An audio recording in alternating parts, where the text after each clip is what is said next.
Добро вечер во емисијата 360 степени на МРТ1. Ова издание ќе го посветиме на двата политички настана што го одбележа изминатиот викенд. Почетокот на преговорите меѓу ВМРО ДПМНЕ и коалицијата Вреди за формирање нова влада и инаугурацијата на новоизбраната председателка Гордана Силјановска-Давкова. Соговорници во две одделни интервјуа ќе ни бидат директни учесници и сведоци на двата настана.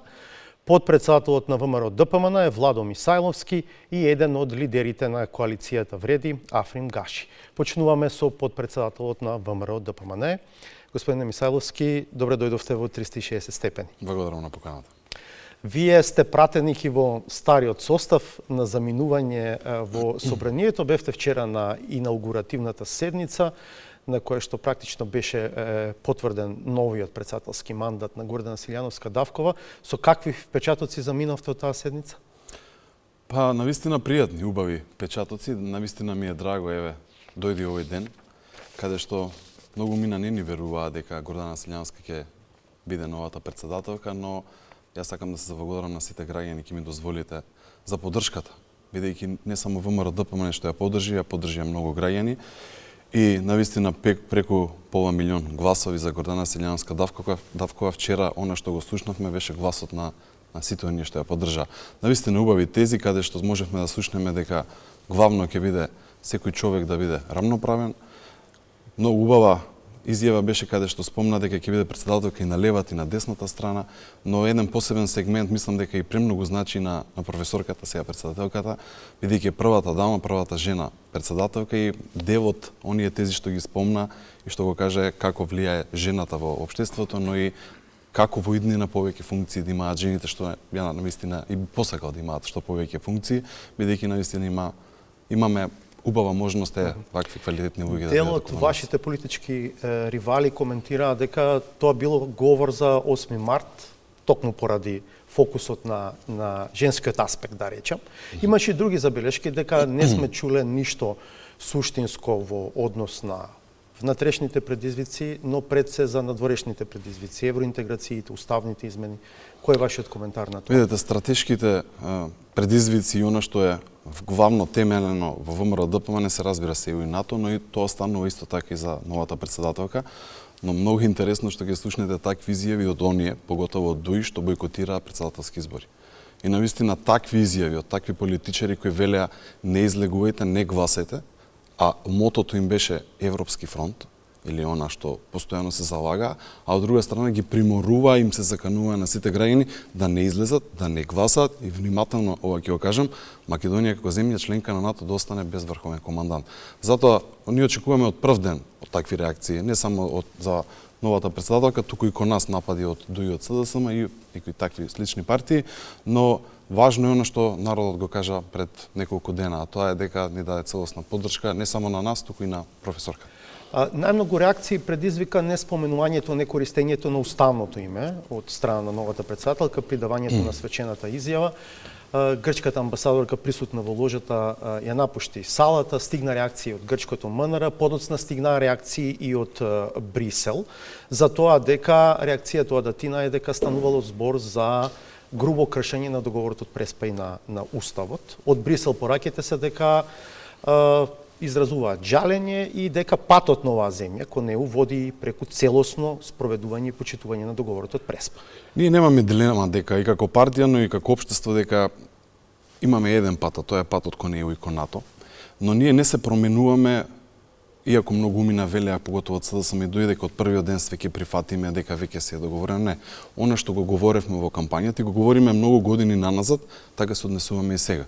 Впрочем, јас, моето лично мислење за ова, јас секогаш говорам Република Македонија и Македонија секогаш споменувам, така ја читав својата изјави кога станав пратеник. Вие спомнавте дека сум старо нов пратеник и министрите од ВМРО, ДПМН, градоначалниците и сите ние во кампањата тоа го говоривме, а впрочем и професорката, односно новата претседателка спомна дека ќе го користи само тогаш кога законот ќе го налага. Во изборниот законник е пропишано, мислам дека во членот 123 како се чита и заклетвата и како точно делува, но видите провокации има уставен закон за спроведување на уставните измени да, и таму јасно воопшто не е прекршен уставот и видите. И таму јасно пишува дека во прописите почнува да се применува новото уставно име, така што тоа што некои професори по уставно право велат дека така пишува во изборниот законник е навистина голем лапсус. Да, но видите, во комуникацијата може да се употребувате Македонија, од другата страна постојано, јас не гледам пречки и мислам дека тоа е исправно, но од друга страна кога ќе видите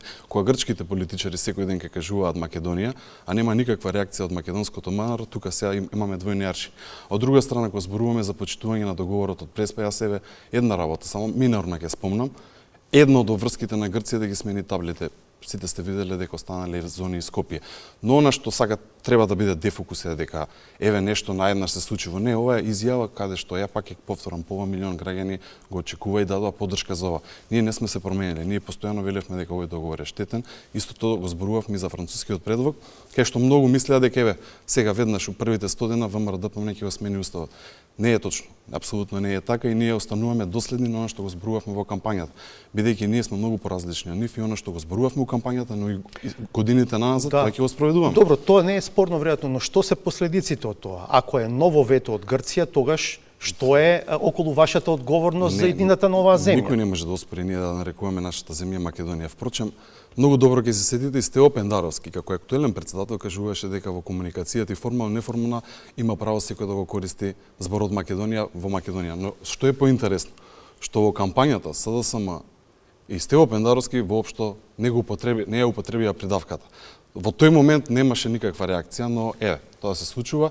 Ние од формален и правен аспект се разбира она што мора да го почитуваме, ќе го почитуваме, но никој не може да ни забрани да користиме. Тоа очигледно не е доволно. Името Република Македонија. Тоа очигледно не е доволно ни за Атина и за Брисел, Вашингтон. До овој момент додека го снимаме не сме го чуле, но имаше една реакција во текот на кампањата. Очекувањата се дека кога од позиција во капацитет на државен функционер, некој ќе се обраќа дека треба да го користи новото уставно име. Видете, јас сум пратеник 4 години и тоа го користам постојано, исто така и Гордана Селјанска-Давкова беше пратеник во изминатиот состав и мислам дека ние бевме де факто државни функционери, еве министрите у техничката влада, но мене ми е подраго што видов после завршување на таа изјава, на таа седница во собранието, целиот дипломатски кор беше присутен и даде огромна поддршка на Гордана Селјанска-Давкова. Зборуваме до Европската унија, сите представници, до сите дипломатски представници, навистина една убава слика и ние ќе ги негуваме односите и ќе работиме. Ќе работиме навистина за подобра Македонија, за горда Македонија, но ќе го правиме она што и претходно го правиме. Она што го кажувавме пред граѓаните, ќе останеме исти. Уште една што, ако тоа значи ново вето од Грција и каде е тука вашата одговорност за иднината на државата? Па не мислам дека би имало ново вето поради ова, еве баш и намерно го спомнам дека грчките политичари постојано го употребуваат терминот Македонија, На што мислите, сакав и да ве потпрашам? Па многу пати кога имаат нивни настани, еве, ако ги забележите грчките политичари постојано велат Македонија, претпоставувам тоа треба одговорот од нив да стигне, но никој во нашата земја не може ни забрани ние да го користиме името Македонија. Јас ова многу пати сум го кажувал и го кажувам пред се лично за мене. Колоквијално и на граѓаните дома во неформална комуникација секако да. Меѓутоа во официјален капацитет. Јас во собранието го користам постојано, јас сум претседател на комисијата за транспорт, јас работам секој ден согласно закон. Но бевте дел од опозицијата, сега ќе бидете мнозинство. Независно, државен функционер, сепак собранието е најголем. Каков ќе биде односот на новата влада кон ова прашање? Еве, како што сега ова го зборувам, така ќе биде и односот. Се разбира, ние последните години, мислам од кога е подпишан тој договор, го употребуваме името Македонија и ќе продолжиме. Тоа го прави претседател, тоа го правиме и сите. Дали на ова прашање може да се скршат евентуално преговорите со коалицијата вреди? Не, апсолутно не. Пак повторно ќе зборам, она што е правно превземено и она што е согласно закон, ние мора да го почитуваме. Еве, впрочем, кога се поднесуваат листите за пратеници од сите политички партии, не само од ВМРО ДПМН, вие мора да правната рамка да запазите согласно придавката и тоа сите го правиме. Но во нашата комуникација ние ќе продолжиме тоа да го правиме. Мислам дека она што е главна особина помеѓу ВМРО ДПМН и вреди, односно еве, да речем, новата коалиција треба да бидат темелните принципи и вредности како да направиме подобро утро за секој еден граѓанин, точно како да стигнеме побрзо до Европската унија, но без ултиматуми и да се почитува волјата на македонскиот народ и сите македонци. Ќе остане ли ова само декларативно заложба, ова што го велите? Не, Да, ЕУ е наш приоритет, ама да видиме дека ништо нема да се случи суштински во следните 4 години. Апсолутно, ние постојано велевме дека ќе започнеме веднаш да разговараме, но мора да добие македонскиот народ нешто пус. Ние ако сакавме да покажеме дека еве ќе го промениме уставот, имавме можност во собранието да изгласаат 44 пратеници од ВМРО-ДПМН, но тоа не се случи. И поради тоа што и ние го направивме, односно народот ни ја даде довербата, затоа имаме и волку голем резултат. И тие очекувања не смееме да ги разумеме. Може и да не е доволно да го смените дури и уставот, затоа што еве јас сум речиси сигурен дека Грција ќе не блокира. Ако вие вака продолжите да се однесувате со договорот од Преспа. Но ние вака се однесуваме постојано и целиот македонски народ постојано вели Македонија. Ја навистина не би сакал да стане тема дека некој ќе ни забрани да го употребуваме на народот и на луѓето не. И вие тоа многу добро го знаете, ви сега вечерва. Министрите, јас сум пратеник и се уште сум пратеник. И тоа го употребувам. Пак ќе кажам, бевте во опозиција, друго е кога сте дел од мнозинство и од власт. Пендаровски кога го употребуваше, тоаш немаше реакција. Така. Во 80% случаи да, веројатно Република Северна Македонија, во 20 случаи само кога Македонија. Мораше во тој момент да го спомне, инаку не. Сега веќе претпоставам дека вие делумно и се рефериравте од она што е јавно кажано, имате различни позиции со вреди и околу уставните измени, како ќе се најдете на таа тема. Зборуваме за внесувањето на бугарите во уставот. Па нашиот став е постојан, е единствен и она што и ние го пренесуваме кон нив е дека мора македонскиот народ да добие нешто пус, односно се чувствува дека не е понижен. Со подпишување на договорот, односно преземање на обврската помеѓу СДСМ ДУИ како главни партии на владата да подпишат таков договор, ги понижија македонскиот народ. И македонскиот народ не го прифаќа сето тоа, впрочем и ВМРО-ДПМН. Затоа ние мора да седнеме и они треба да го разберат и се разбира ќе ни дадат поддршка во тој дел за да можеме и да седнеме да разговараме, се разбира со новата влада во Бугарија, бидејќи таму има избори, да најдеме начин како и човековите права на македонците да не бидат згрозени, бидејќи вие знаете дека една невладина организација не може да се отвори во Бугарија, но и сите оние предизвици да ни дадат поддршка како албанска опозиција утре. Ги слушате и вие првите пораки од Бугарија дека не треба да се надевате на никакви промени. Па да почекаме, има избори таму, па да видиме дали ќе има промени или не, но јас сум убеден дека кога би биле сложни, кога би направиле партнерство помеѓу сите партии, дека може да постигнеме. Дали ова ќе биде вашата стратегија да почекаме овие избори, следните избори, наредните избори и практично да изминат 4 години? Не зборувам ние да почекаме за да поминат години и години. Ние навистина сакаме да биме членка во ЕУ, но не сакаме да биде понижен македонецот. Бидејќи со овој договор се понижува прединствено македонскиот народ и македонецот. И треба да имаме разбирање, бидејќи околу 43% од оние што гласале за ВМРО-ДПМН не дале поддршката. А ова е едно од главните прашања што беше во кампањата. А друга работа, морам да потсетам дека преку 75% од народот е против овој француски предлог. Ние не велиме и кажуваме дека ултиматум не прифаќаме, но дека ако има разум од другата страна, а верувам дека ќе има разум после брзите, сега има брзо избори, потоа ќе седнеме и ќе бидете сведоци на... Не е ништо ново ако ви кажам дека на лидерите е да водат, а не да го јаваат бранот на јавното мислење и од вас тоа се очекува. Да, не да го јавате бранот на јавното мислење. Победува народот, не победуваат политичарите. Да, ма зависи што ќе му кажете и како ќе го насочите народот. Апсолутно, но повторно кажувам, ние нема да го смениме ставот од денес за утре да речеме влегуваме во авантура да ги гласаме овие уставни измени, бидејќи тоа сме го ветиле пред народот дека ќе дадеме се од себе да добие македонскиот народ нешто пуст и ќе дадеме се од себе. И казната од граѓаните се добива и се губи на избори. Во саботата се одржа првата средба, ве видовме како дел од делегацијата на ВМРО-ДПМН, нагости во штабот на коалицијата Вреди, вашата делегација предводеше лидерот Христијан Мицкоски, бевте заедно сите таму подпредседателите плюс шефот на кабинет на лидерот. Како помина според вас тој состанок? Па навистина пријатна средба, еуфорична бидејќи победите беа големи на ВМРО-ДПМН, но и одличен резултат на коалицијата Вреди. Зборувавме за првите принципи, а тоа е пред се борбата против корупција, економијата како столб на сето она што ќе биде во новата влада. Зборувавме за оние предизвици што следат за ЕУ интеграциите, но изборувавме како да создадеме партнерски однос.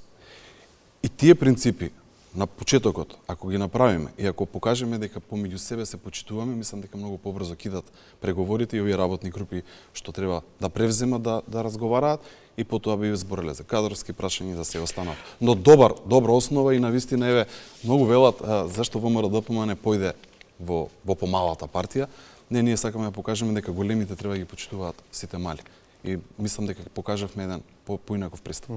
Мене ме интересира, бидејќи во текот на кампањата и во програмата на Вреди се залагаа, да речеме, албанскиот јазик да биде втор државен службен на цела територија, да се формира албанска банка, да се формира албанска академија на науки и уметности. И само уште еден дел ќе цитирам за предметите јазици, книжевност, историја, географија и други поврзани со општеството и културата треба да се користат истите текстови и наставни програми со Албанија и Косово. Овие теми ги отвори Вреди на разговори? Не се отвори овие теми воопшто, ниту пак се разговара. Ќе има работни групи каде што, ќе има можност да ги слушнеме сите овие работи, но важна работа... Вие сте спремни нешто да прифатите? Не, ние сме спремни да се почитува волјата на граѓаните, а тоа е апсолутната поддршка на ВМРО-ДПМН. И ако сакаме да градиме односи и пријателство, треба оние принципи што ги кажавме први да бидат темел, а потоа еден градење на добар однос и така натака, ги разгледуваме сите прашања, ова не беше воопшто спомнато и треба она што е програма на ВМРО-ДПМН пред се, во делот на економија, во делот на инвестиции, во делот на здравство, во делот на се она што е важно, првим да се пронајдеме таму за да видиме. Се зборуваше за ресори, макар начално? Не, апсолутно не. И тоа е можеби најинтересното прашање и вие го поставивте. Мислам дека сите граѓани најмногу го очекуваат, но првин, еве пак ќе кажам, првин овие принципи ако се прифатат, најголем фокус би рекол на опозицијата албанска им беше борбата против криминалот и корупцијата, исто така таа беше првата тема што ја опфативме, бидејќи она што го прави за сите таму што седеа, можеби има по еден актуелен случај кој што е интересно да видиме еве ВМРО-ДПМН како ќе му пристапи. Да речеме, има обелоден случај на масовна незаконска легализација на повеќе од 20-30 градби во Чаир. Знаеме кој е таму на власт со години, Изет Меджити. Има еден случај на очигледен обид на местење на тендер за набавка на амбулантни возила во здравство, додека на чело на тој ресор е кадар на Арбен Таравари. Дојде нов министер, го поништи затоа што беше апла. Половина милион евра беше разликата меѓу двете понуди, од кои што пониската и подобрата беше тргната на страна. Така што, ако Вреди се навистина искрени, а и вие сте искрени, имате на што да покажете дека навистина сакате да се борите против корупција. Тоа беше, не го зборевме овие случаи воопшто, туку нашиот одговор беше дека ќе нема толеранција према никој. И ако сакаат да бидат дел со нас во коалиција, да нема толеранција ниту нивните членови, ниту пак оние што утре ќе бидат функционери од ВМРО-ДПМН. Ако сакаме заеднички нешто да промениме, треба да покажеме од првите нас дека можеме нешто да покажеме и да промениме, но она што се збореше да нема политички прогон, да нема монтирани случаеви, да нема она што го правеа СДСМ и ДУИ за X причини, а ДУИ навистина правеа многу интриги на многу лидери, на многу политички партии и така натака, како потоа за да имаат помирен изборен. Подготвеноста за борба против корупцијата и самиот сте свесен се мери пред се кон односот на актуелната влада кон актуелните функционери. Така, за претходната апсолутно право. Апсолутно, се согласувам целосно. И затоа реков, примерот треба да почне кон нас, но не беше така во минатото. Јас морам ова да го кажам. Во минатото ВМРО-ДПМН беше аватката на прогон. Знаете, секој од нас еден беше прогонуван. А немаше ли случаи реално што требаше да бидат санкционирани? Ако има случаи, нека има. И тоа сум го кажал и никого нема да имаше да реално заштитен. И видовме и слушнавме и се покажа. Дано знаете дека прогонот беше огромен. Единствено ВМРО-ДПМН е политичка партија во цела Европа со запленетимо, замрзнати сметки, прогонувани и така натака и се издигна од и председателот Христијан Мицкоски која презема партијата навистина бевме од тешка состојба и имавме доста вака информации во јавноста каде што ги споделувавме директно председателот каков прогон се врши врз нас, но еве, народот не даде поддршка. Во кампањата и во програмата најавивте реорганизација на министерствата. Значи, уште сме на темата ресори, евентуална поделба на ресори. Дали мандатарот ќе предложи состав на влада според сегашната структура и распоред на министерствата, таков какво што го знаеме, или евентуално ќе се обидете, можеби веќе преговарате за двотретинска поддршка во парламентот за промена на законот за да може да го спроведете веднаш она што го ветувавте и најавувавте во кампањата? Ова е многу коректно и добро прашање.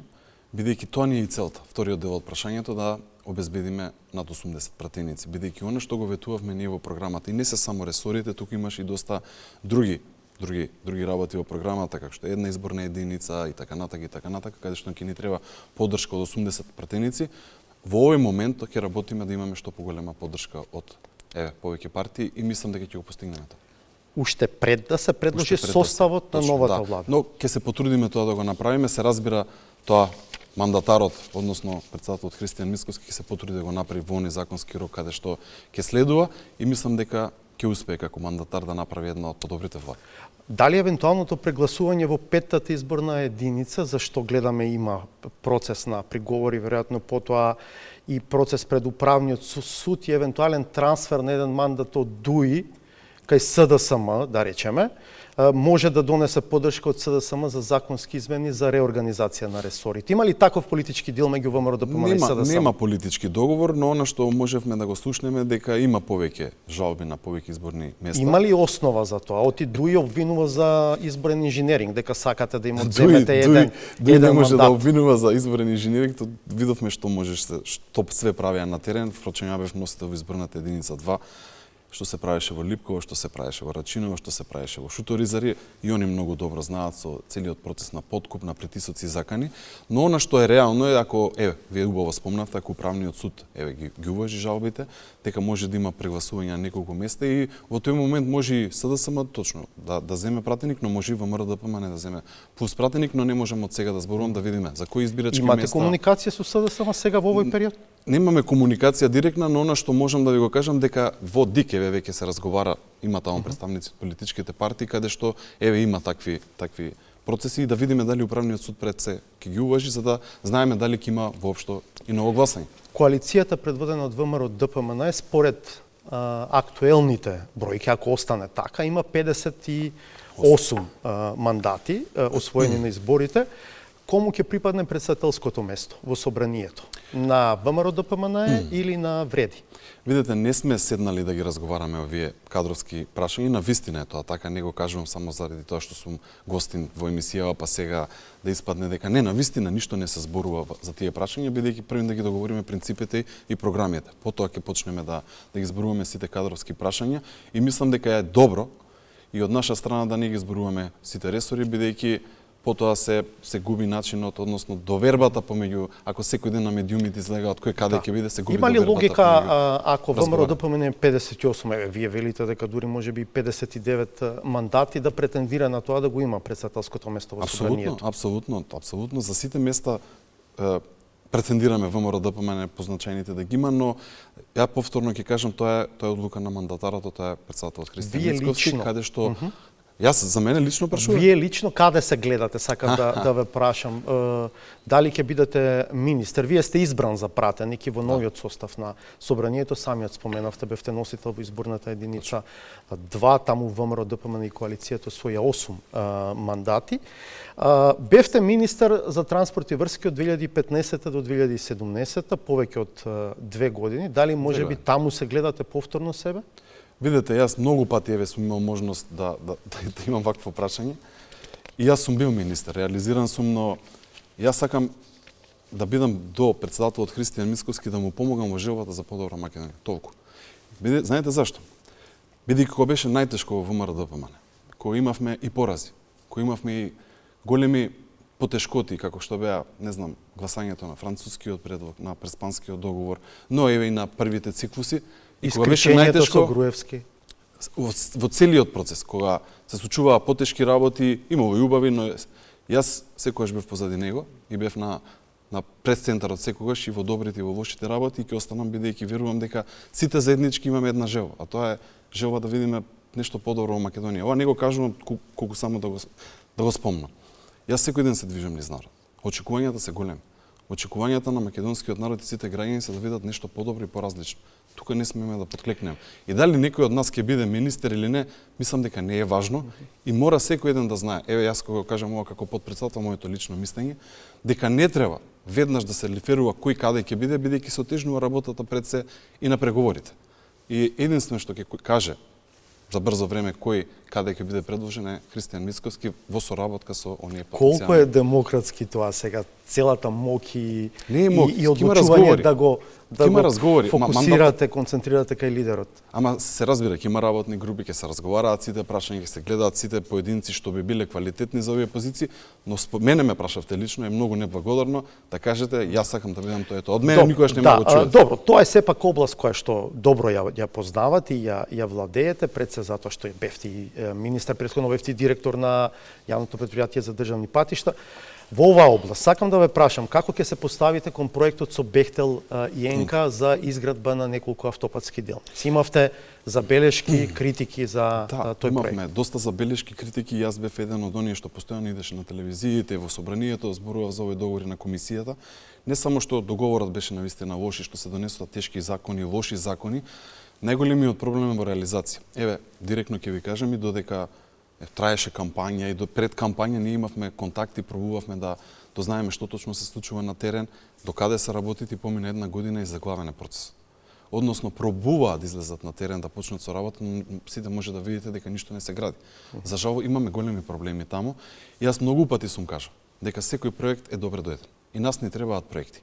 Дали и кои делници веднаш треба да почнат со работа, треба да за брзо време да ви кажеме колку се заглавени, бидејќи гледаме отпор има и од населението. Вие гледате дека за експроприација селата излегуваат и се бунат. И навистина има тешки проблеми. Затоа набрзо ќе ви кажеме транспарентно, многу транспарентно, што точно се случува со тој договор, што се точно проблемите и како да излеземе од овој процес најдобро за да имаме автопати. Ние сакаме да има автопати, а не завршиме на арбитража. Уште една тема, па завршуваме. Лидерот Мицковски најави финансиски пакет во соработка влада со влада, рече од околу 1 милиарда евра, со исклучително поволни услови, добар грейс период, поволна каматна стапка, го цитирам Мицковски. Може ли да ни кажете за што станува збор? Дали станува збор за заем прво, за кредит? Да, сега ќе ви спомнам, додека бевме нападнати од сите партии по X причини изминатиот период. Поготово Христијан Мицковски, ние како раководство на сите можни начини од СДСМ и ДУИ, ние разговаравме и преговаравме за програмата со многу влијателни држави, разговаравме со различни влади, разменувавме искуство и го стававме во програмата. И она што Христијан Мицковски го правеше како лидер на опозиција, разговараше со различни влади за да направиме плюс нешто за Македонија, да дојдат нови инвестиции. И нема да ги спомнам, но во најава се неколку, бидејќи фере да не се спомнат.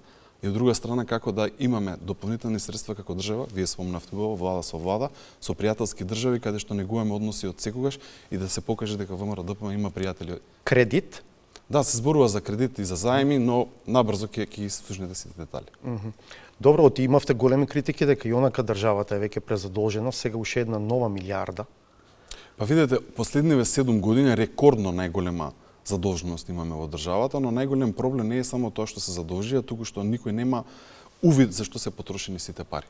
Поготово ако ги видите ставките на разни трансфери, ќе дојдете до заклучок дека имало распашана банда, би рекол, или команда. И затоа треба првен одговорно за сето тоа што се правило. Ние не велиме дека првиот ден тоа ќе го направиме, првен треба ги видиме бројките во институциите, да дадеме отчет до граѓаните транспарентно што се случува во Министерството за финанси, но и сите оние институции што зеле кредити и потоа да го кажеме. Дали станува збор за Ексим банката на Унгарија, која е во целосно државна собственост? Па набрзо ќе ги знаете сите детали, ќе оставам мандатарот да ги каже сите оние работи што односно новиот премиер и ќе бидете запознаени. Благодарам за овој разговор. Благодарам и на вас.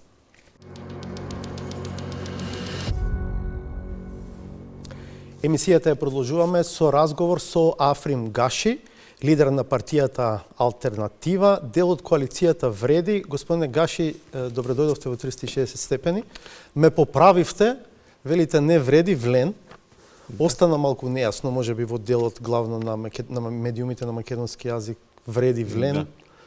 Па Влен беше акроним од Лен, Лидија Европејанија придржим, што значи Европски сојуз за промени, па со доаѓањето на Таравари, Алијанса за албанците, се одлучивме и за една буква и поврзано со слоганот, така да Влен ни се вика коалицијата, обично имињата не се преведуваат, но немаме проблем. И ако значи, вреди, според вас битно е да вреди. Добро, според вас сепак покоректно е да велиме Влен, да, а не Вреди. Добро. Благодарам за поканата. Прво, тоа е битно. драго ми е што сум овде за прв пат не во 360 степени, ама во 360 степени во МТВ. Да, благодарам и мене ми е чест што ќе разговарам со вас. Со претходниот гостин разговаравме главно на две теми, два политички настана што го одбележа изминатиот викенд. Едниот беше првата средба меѓу делегацијата на ВМРО ДПМН и делегацијата на коалицијата ВЛЕН. Еве ќе се трудам да користам ВЛЕН. И втората беше инаугурацијата на новата претседателка Гордана Силјановска-Давкова. Вие бевте директен учесник или сведок и на двете работи. Ќе почнеме со инаугурацијата.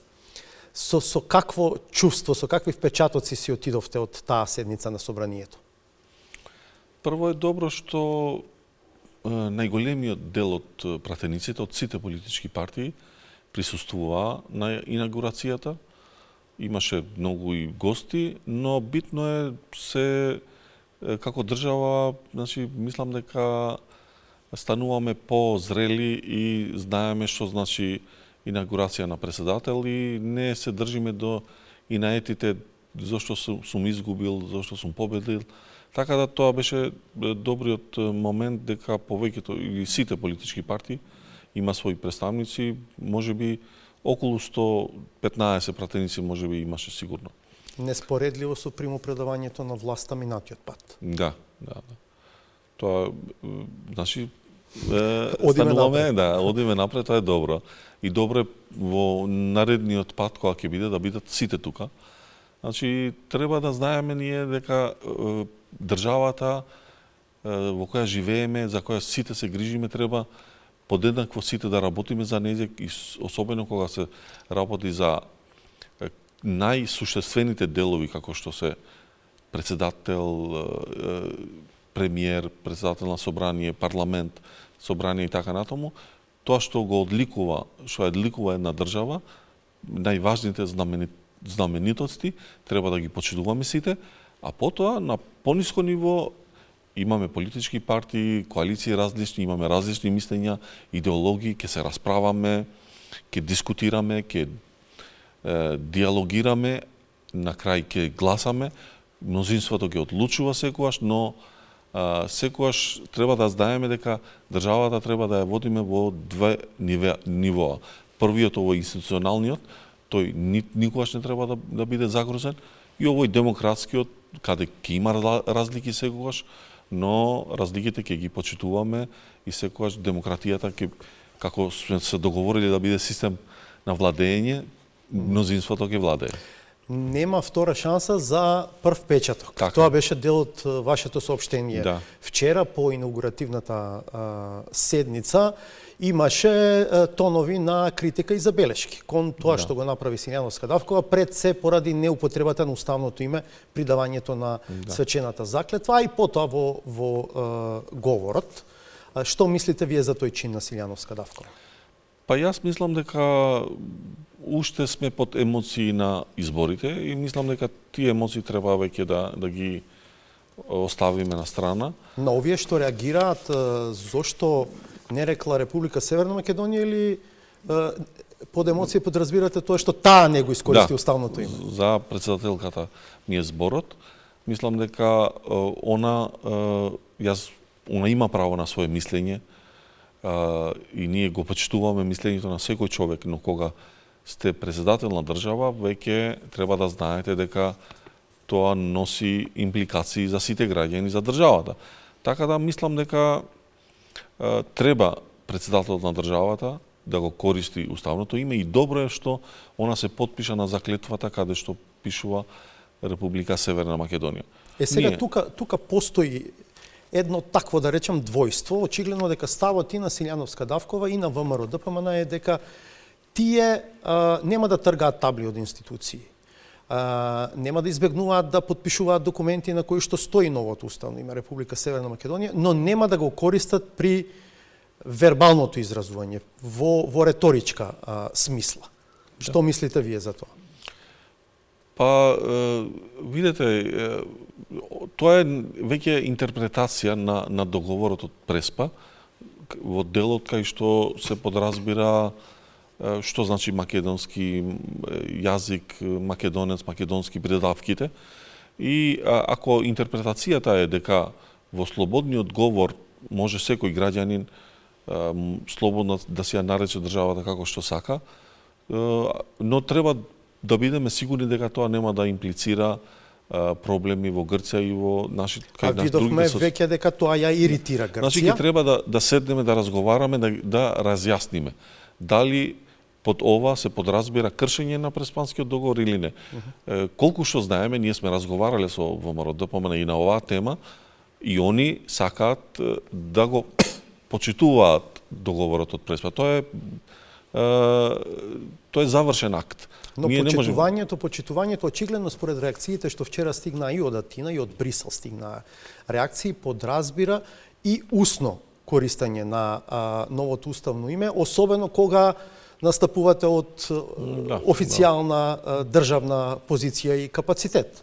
Вчера тоа беше председателката на државата. Значи, тоа ќе биде дилемата во однос на оваа тема.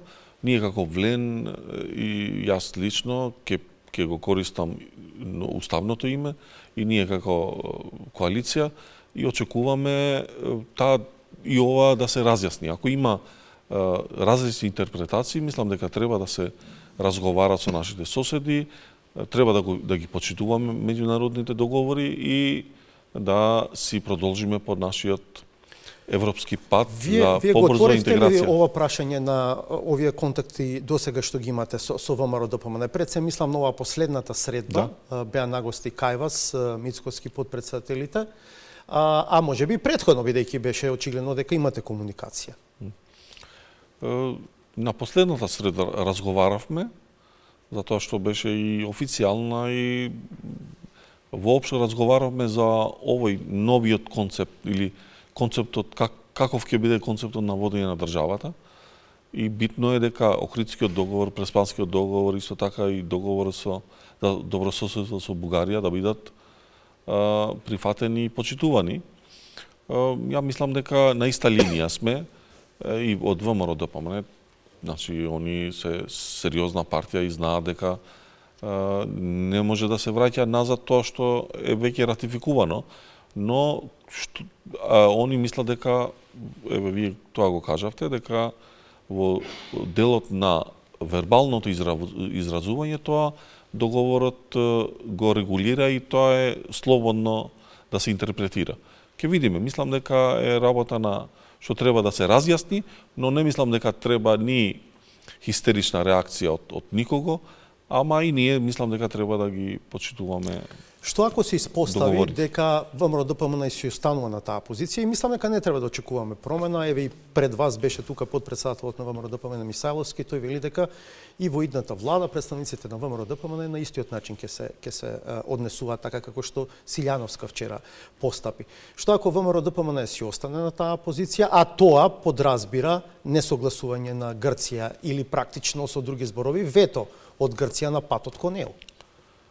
Па не мислам дека ќе дозволиме, ние сме сепак зрели луѓе, ако сме добиле доверба од граѓаните, особено ВМРО која добила толку многу гласови, ќе нема да дозволиме заради интерпретација на еден член од еден договор да ризикуваме вето.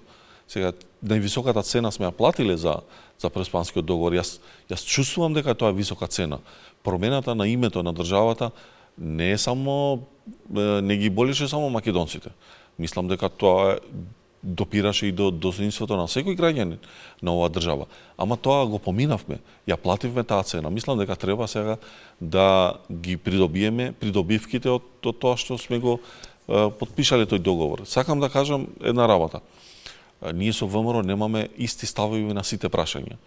Да беше така, ние ќе бевме во иста партија, ќе бевме во иста коалиција предизборно.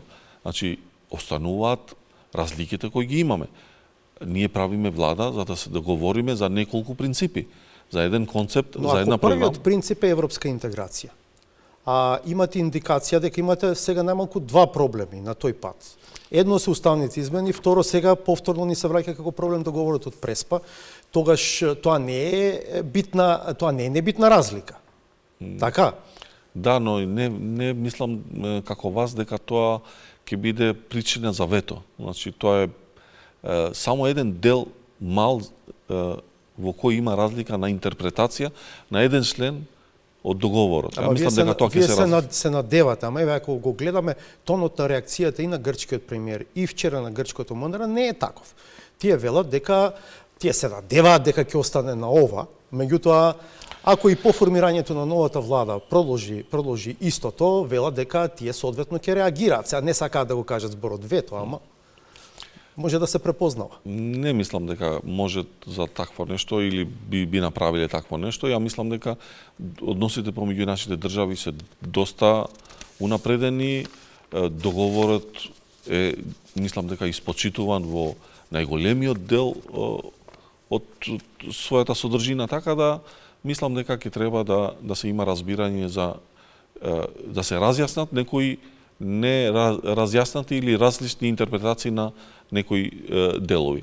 Но, јас пак ќе ви кажам, јас сум представник на коалицијата Влен, председател на Алтернатива, во идната влада, ако сме заедно, ние ќе работиме за интеграција на државата во Европската Унија. Дали тоа може да биде слична позиција како позицијата на ДУИ до 2015-16 година? Од 2008 до 2015-16 тие велеа дека ние сме чуварите на западната ориентација, ние сме кормиларите на прозападната ориентација на владата, а де факто ништо не се случи во тој период на тој план. Сега вие само да ги замените улогите и да велите ние сме сега сидрото. Само што ми направивте најголема навреда во моментов. Знам дека да. Па со тоа што не споредувате со ДУИ. Ве молам, значи албанците на 8 мај одлучија да има нов дух. Сака промена. Веќе направиме коалиција, има нов концепт на владење кај албанците. Ние нема да се однесуваме како ДУИ во ништо. Значи ќе направиме разлика особено кај што они греша во многу делови. Например? Особено во овој дел, значи нема да седиме со вкрстени раце. Ако видиме дека државата ја губи слободата, ја губи демократијата, ако гледаме дека станува автократска, ако гледаме дека станува изолирана, нема да останеме во влада во која ќе сакат ќе му отстапите место на ДУИ. Не е битно.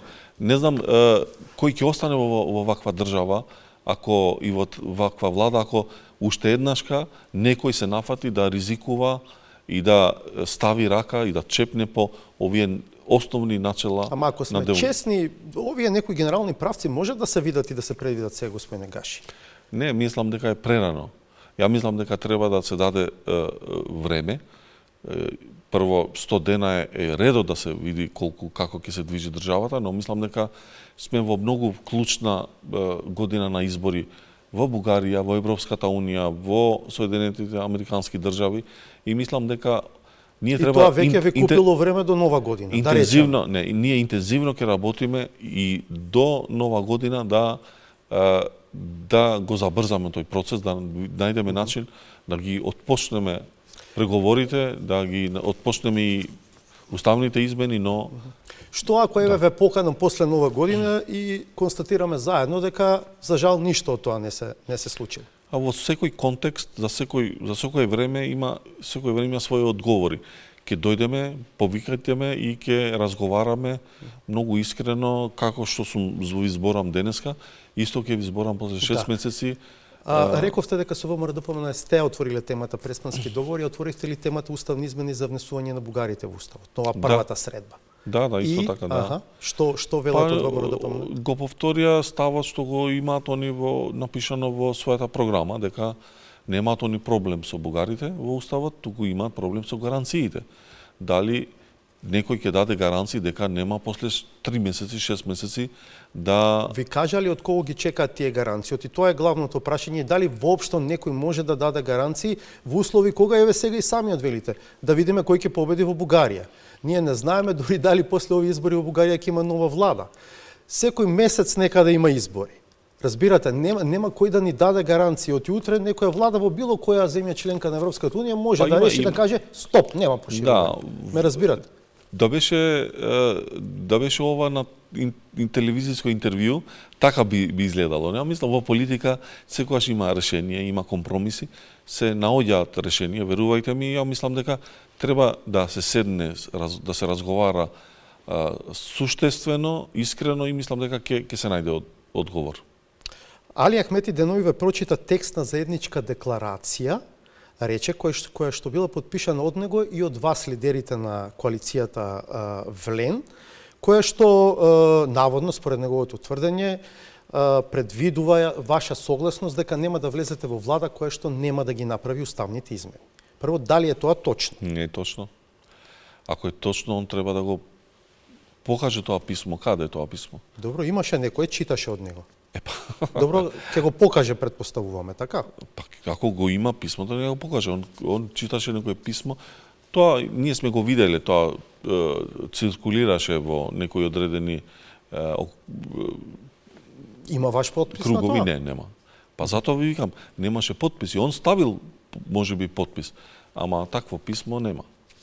Значи, он си сонува, гледа начин како да остане на власт, но албанците му кажаа дека треба он да оди во опозиција. И он треба да го прифати тоа. Значи, завршена е играта. Значи, џабе се... Добро, ќе остане секојаш разликата меѓу тоа дали вашите 107.000 гласови се повеќе од 137 на коалицијата предводена од ДУИ. Зошто сметате дека албанците нема му кажале пријатно? Па, мислам дека вие кога ме прашувате, јас ве гледам во вашата подсвест, знаете дека е тоа така, како што ви кажувам ја. Значи, ДУИ во 2020 доби 104.000 гласа. 2016 доби 86.000 гласа. Сите знаеме дека албанското гласачко тело со големата миграција е падната под 200.000, 190, 180.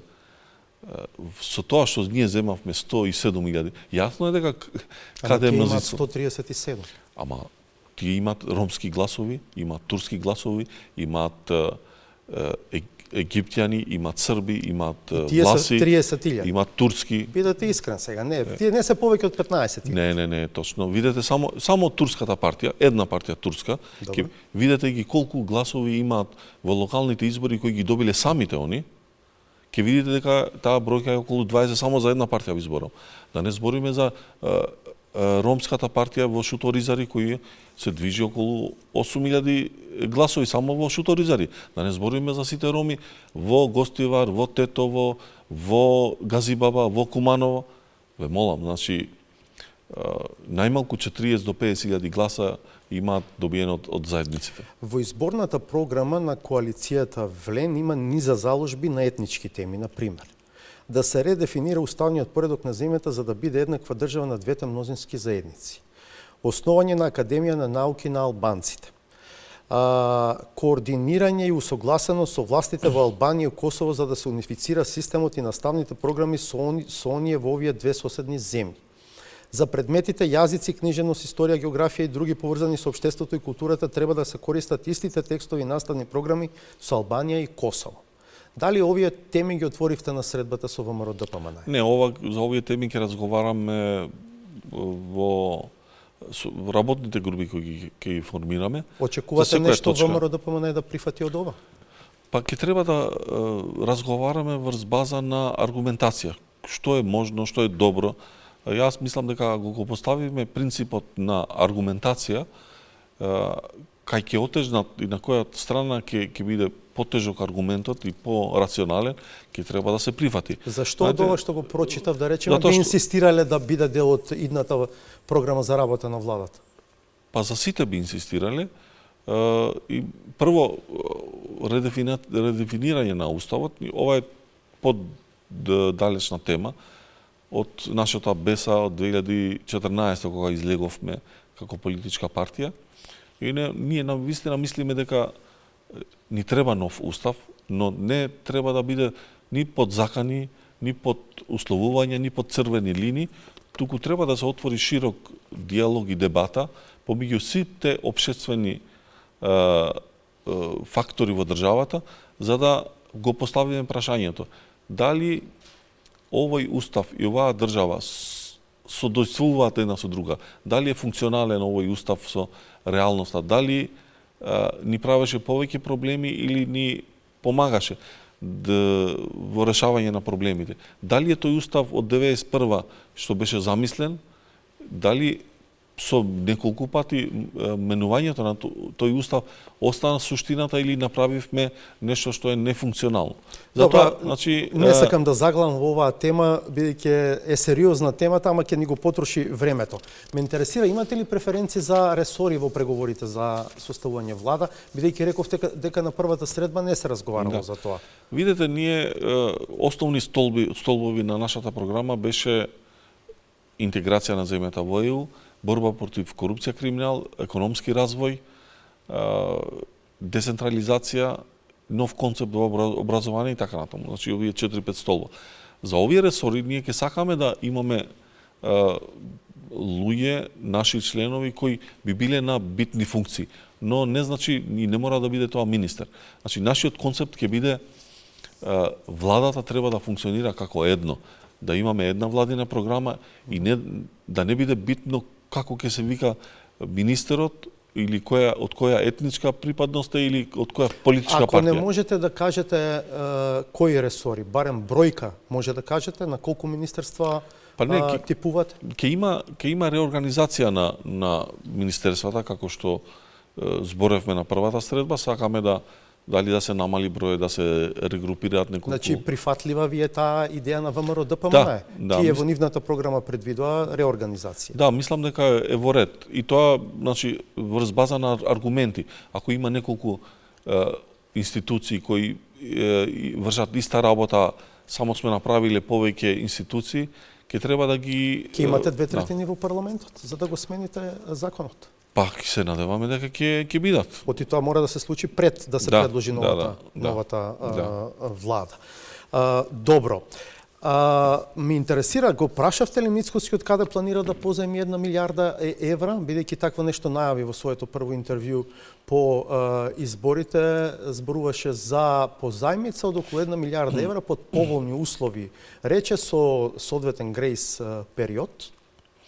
Јас не сум ја слушнал таа изјава, за жал, може би овие денови се случило, но сме разговарали дека навистина прв приоритет суштински ќе биде, освен овој геополитичкиот на интеграција на државата во ЕУ, што не зависи само од нас, економскиот развој е нешто што зависи од сите нас и ќе треба сите да се ангажираме максимално. Значи, зголемување на странски инвестиции, домашни инвестиции, наши сонародници кои живеат во диаспората, соседни држави, европски држави, ќе треба да направиме се и се побргу, што е можно побргу, за да го подигнеме животниот стандард и економскиот развој да биде што поголем. Ќе ви значи ли нешто политички ако оваа 1 милиарда дојде од Унгарија на Виктор Орбан?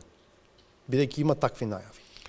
Па не знаеме, но јас знам дека Унгарија е членка на НАТО и Европската Унија. Ако има некој проблем со тоа, би било тоа проблем во Европската Унија. Не знам ние како...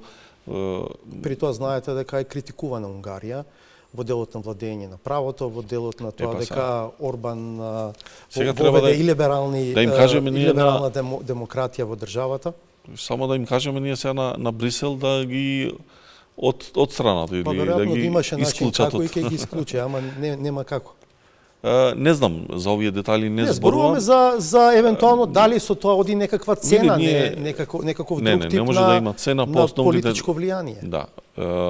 Ние ќе направиме се и како влен во таа влада да државата се развие што побрзо, да има подобар животен стандард, но нормално тоа не може да биде по цена на влијание странско кој ќе биде наспроти или не во согласност со нашите стратешки определби на државата. Како е предвидено да одат преговорите за формирање влада?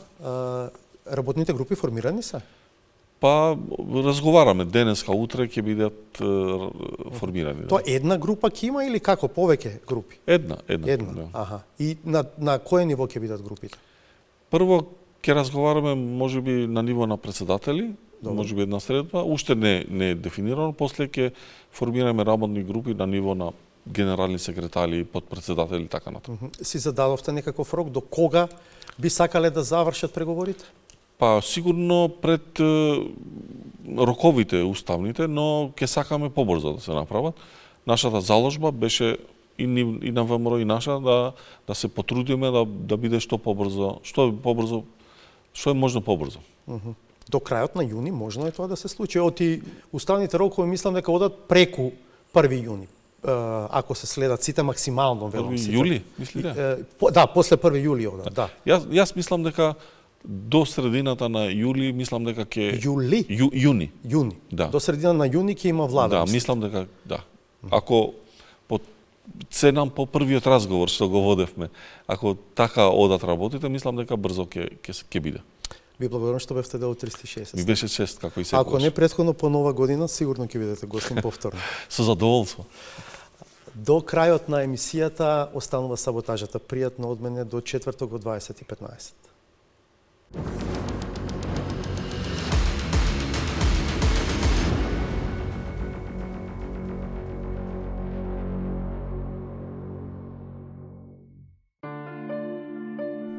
Самоувереноста без свест за реалноста е како кредит без покритие. Секогаш стигнува за наплата во најнеочекуваниот момент. За да се направи провод на некоја рута, не е доволно да си има само механизација. Потребни се возачи, работници, акција. Инаку, таа останува заглавена во песокот, во сопствената кал. Но нема да има компромис за иднината. Како булдужер ќе го прегазиме секој оној што ќе се попречи на тој пат. Пречките на секој пат, па и на тој кон иднината, лесно се надминуваат ако има брза реакција по активната и квалитетна сигнализација. Таа на добри возачи им помага умешно да стасаат до посекуваната дестинација.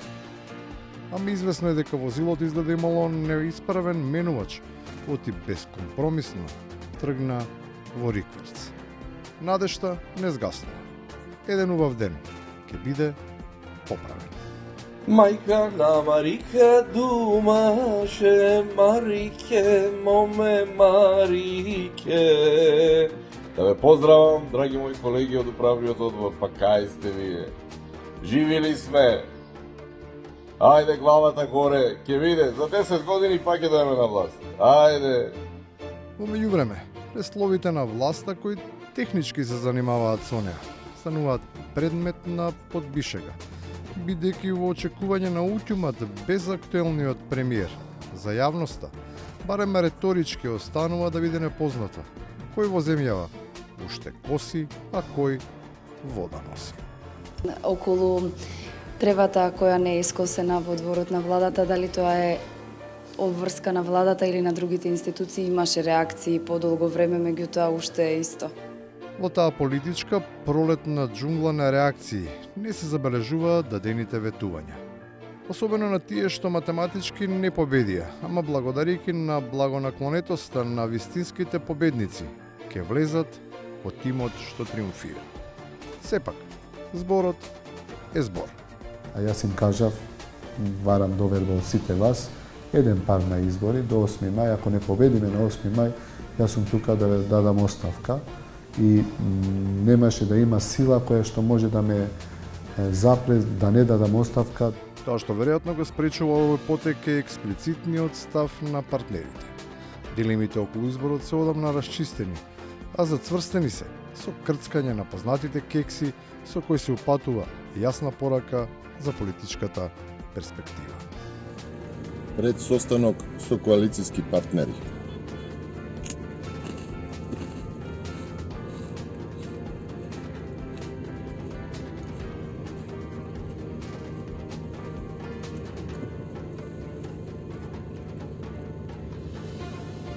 Поздрав, Али. И на крајот, ќе да е наарно. Ако не влеземе во влада, ќе влеземе во Европа, да знаете. Или тој знае нешто повеќе или префрлен на трибините. Од првотимец бргу се трансформира во прогнозер. Едно е барем за сега јасно. Не влегува во владата. Другото е само нејасно предвидување. Во обложувачки жаргон. Доја.